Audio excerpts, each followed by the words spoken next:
Hey guys, welcome to this week's podcast episode. I'm really excited about today's guest, Philippa. Today's talk, we're going to be talking all about actionable digital marketing strategy and analytics insights, growing your businesses, and stop wasting resources. I love tech, I love digital marketing, internet marketing, the power, the leverage, and I'm happy to bring her onto the show for inspiration, motivation, and some a great conversation. So, Philippa, welcome. Hey, thank you, Chris. Yeah, kind of set the stage, talk about yourself, your background, how you got started, and we will get right into it. So, my interest is in helping sort of smaller businesses, medium-sized businesses, like you said, get the most out of their digital presence and stop wasting money on stuff that doesn't work, and find as well some opportunities that your digital analytics can actually tell you that you may not be aware of. So, a lot of people see a load of numbers and they kind of glaze over. And especially, you combine that with a load of graphs and pie charts and stuff. But the point is, what does it really tell you? And what can you make of it? Yeah. Yeah, I love that. Especially in this day and age of AI and data analytics, kind of data is that's the oil. Some people say it's electricity, but um, is so powerful, especially with AI coming on board. So, kind of talk about this web analytics can be fun or at least productive. Yeah. So, well, and web analytics is what it sounds. So it's the data about what people are doing on your website. And there are various tools. I mean, I work with Google Analytics 4, which of course is the tool that majority of people use. But that's not to say there aren't others. And of course, there are a lot of people who don't like Google Analytics 4, which I understand. So there are other tools. But really, the point is to understand how to approach these kind of numbers. Because if you just look at a load of numbers, it's true. There's it can be completely overwhelming, and just looking at numbers is not going to tell you anything. Unless Yeah. they're all zeros, that tells you something like nothing's happening, right?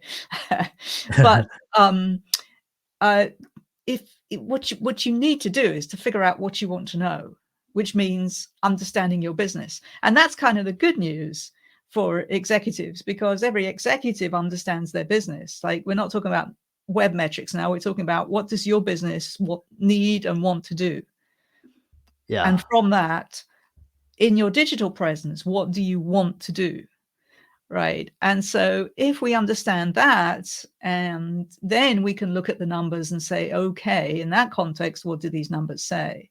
And that makes it all much more useful, and hopefully occasionally even fun.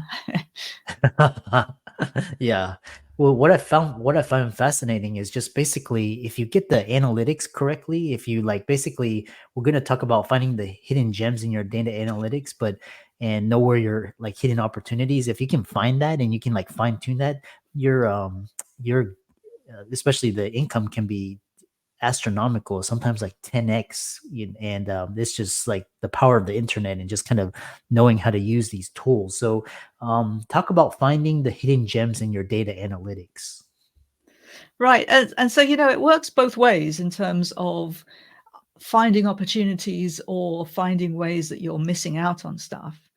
Yeah. But for example, talking about finding opportunities, I've worked with several clients where if you do something like look at, so you're working with a lot of professional service type firms, I understand.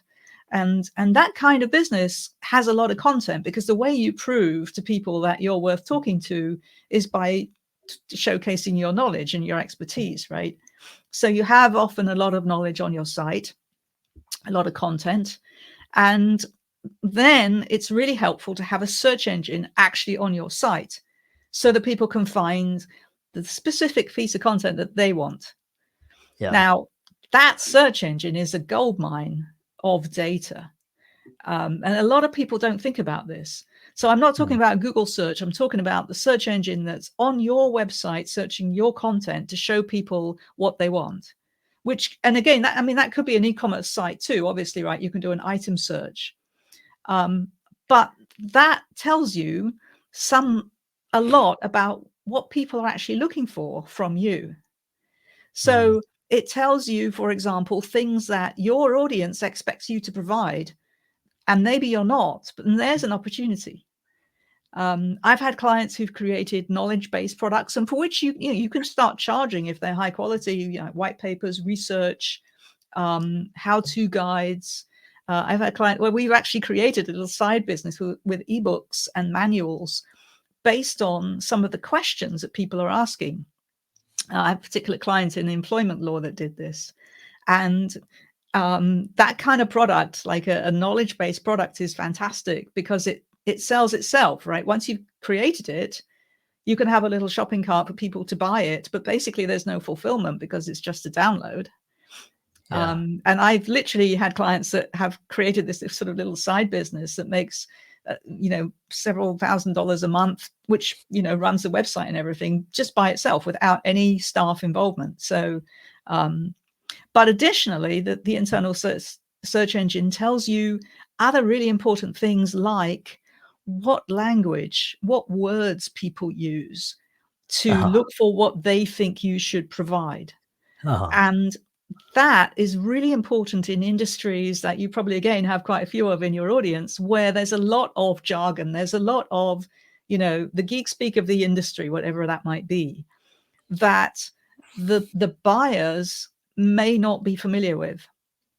So I work with a lot of tech companies. I've done a lot of tech. I've done some medical stuff, and you really have to think about what words do the buyers use to describe this. And sometimes you're so immersed in your own, your own jargon. I mean, you're so used to it that it doesn't occur to you that the person you're trying to target doesn't understand it. And even if it's not the immediate buyer, I mean, I've also had technology companies that sell to techie kind of people, and they say, of course they understand what it is. And I say, yeah, but what if they say, we need this component, and they take that to their CFO or their purchase officer or whoever is actually writing the check, as it were. And that person says, I have never heard of this company. I want to check them out. I want to go to their website and just do a little due diligence, see who they are, what they do. And that person doesn't understand a word of what they then see, right? Yeah. So even something simple like your about page. So even if all your component information is in techie, which is fine, it's really good to have an about page that's in layperson's English that everybody can understand. Yeah. And interestingly, actually, I can tell you that for people who come to a website and they're not familiar with that company, the about page is very, very often the next page they look at. People really want to know, who is this company, who's involved, who's in charge, what do they do, how do they talk about themselves, etc. And this is the kind of thing that you can see from, it's very simple stuff but from the web analytics, is that you may not be aware of, the number of people that look at your about page, for example. Yeah. Which brings me to my next question. We'll talk about AI, but the other thing is, with this, you were talking about just like articles and just descriptions, websites rich in just keywords and, layman's terms. And it's interesting, like, I write articles and, I could be very technical. And if I change the title or kind of the keywords in the article to kind of more for the layman, like it gets more views and more traffic. So talk about this idea of one thing is vanity metrics. Yeah. So vanity metrics, we used to in Google Analytics 3, sorry, in the previous version of Google Analytics, we used to and comments, you have how many shares. Yeah, that was very insightful comment. So the next question is, you see these vanity metrics where it's like you have how many followers, subscribers, likes, comments, shares, etc. And then but kind of talk about this vanity metrics are really just that, and what do we really need to know? Yeah, it's a great question. And actually, to be really careful, because in that list you just said subscribers. So I would not say subscribers is a vanity metric, because subscribers are people who actually want to hear from you. They want to read your stuff, right? So their potential customers, maybe current customers. So, and vanity metrics is when I hate to, some people who really don't want to engage with their analytics, they'll come along and they'll look at this week's dashboard and they'll say, do we have more visitors than we did last week or last month? And if the answer is yes, they go, great, it's all working, and they go away because they really don't want to engage with it. That's a vanity metric. Why? Because just having more visitors doesn't necessarily mean that your business is doing better. Because if they're the wrong visitor, then you can have 10,000 visitors. If none of them are interested in buying from you, what's the point, right? So that's why we call it vanity metrics. And that's why I was saying earlier that the important thing is to look for what you want and look for whether what you want is happening. So that's the outcomes, your calls to action, what you want people to do when they come to your website. But also, are you getting the right people in the first place who are going to fulfill the outcomes, who want to see your stuff, who want to buy your stuff? Right. So a vanity metric really is just numbers that have no relevance to those questions. Are you getting what you want? Yeah. Yeah, I love that. It's because, like, for example, like, my podcast, and I have so many subscribers, so many listens. Those are, or actually, how many emails people subscribe to your email list, your email newsletter. How many subscribers on YouTube. Those are kind of. But then you're talking about, like, kind of like, Instagram. You have 1 million followers or whatever. They could just be bots or trolls, which is Right. yeah. It's funny. I remember, I think it was Wired magazine back in either 2008 or 2009 had a big article that said email is dead. And they've been saying email is dead for years and years and years. And it Yeah. isn't, is it? And it's so interesting because when you look at digital marketing surveys where they ask marketers, what's your most effective communication channel? Email is still way up there, way up there. And when you've got somebody's email address and they've said, yes, it's okay to send us stuff, right there, you've got, a warm body. So it's very interesting. Everybody thinks it's a really antiquated tool, and yet it's some of the times, the simple stuff is still effective. Yeah. Yeah, I think email marketing and then SEO, all of these these things are kind of your core, and then on the periphery you have long form, short form, you have social media. So kind of we're talking about basically um, you know people talking about website traffic, but you talk about caring about analytics, and then what are some of the important metrics we should be following? There's so many numbers. Where do people start? Well, as I said, that depends on what you want. So one of the really nice things about Google Analytics 4 and other programs is that you can customize the metrics to figure out what you really need. You can look for people doing specific things, like seeing something on a page, a specific something on a page, or hitting a certain link or button. So it's not a question of what's the important number, because what's important to me might not be the most important number to you. That's why it's really important that people think through, what do you want to happen as a result of people seeing your website? Do you want them to literally buy something on the site? Can they do that? Do you want them to fill in a contact form or a lead gen form? Do you want them to sign up to subscribe to your blog or your newsletter or your podcast? What are you looking for? What type of content do you want them to consume? That's really important too. And again, going back to the fact that probably a lot of your audience have good content, one of the things that I look at a lot is how much content is wasted. Yeah. Because there's so much content where there are pages where there's lists of podcasts, for example, right? And the podcast list becomes bigger and bigger and bigger. And anything that was recorded more than sort of 3-4 months ago is down near the bottom of the screen or on the next page, whatever. And people don't go that far. Yeah. So you have all this great material, and I'm not saying you because it's your specific example, but I see a lot where there's tremendous amount of content on the site that's still relevant and still really good and is never accessed because people don't find it anymore. And so everybody's looking for the next greatest thing, but you're not leveraging what you've already got. Yeah. and it's really a shame, you know. Yeah. Yeah.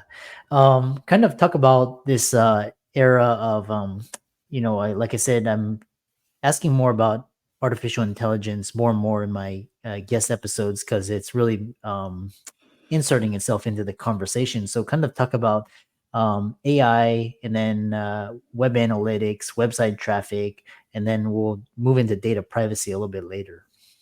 Yeah, so AI, yeah, as you say, absolutely growing. And in the analytics world, one of the things it can be used for is predictive analytics. So especially when you've got big data, I mean, you need to have enough data, obviously, but when you've got sites with larger amounts of traffic, it can be really helpful, for example, to look at potential trends. So e-commerce sites, patterns of behavior in visitors, in buyers, the kinds of things that people might buy, seasonal trends. So you can start really sort of streamlining your operations, your forecasting, what you're going to need, what's in, what's not working, how visitors respond to certain types of calls to action or different types of personalized emails or advertising. I mean, for big data sets, it's really helpful in terms of showing people or analyzing what you can learn from the numbers. Yeah. Yeah, and then kind of talking about this era of data privacy and should individuals be concerned about data privacy around using web analytics?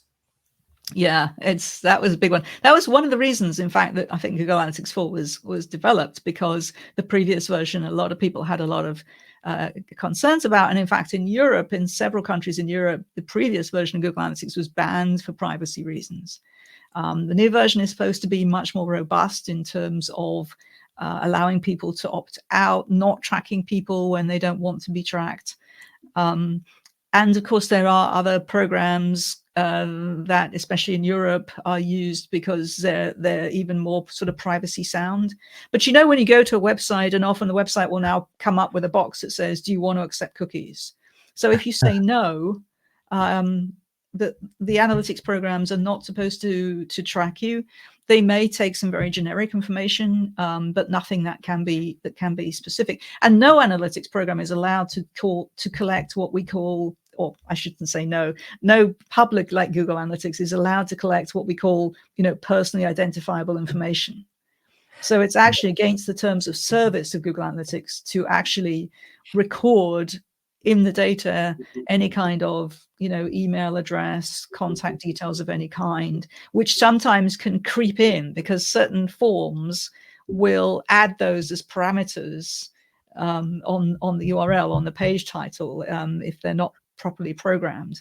So there are still some concerns, but I think the analytics companies now are really taking a lot of steps to try to ensure that that privacy is enforced. And in fact, what that means is that a lot of people aren't tracked. And so when you look at your analytics numbers, that doesn't actually reflect your visitors' numbers.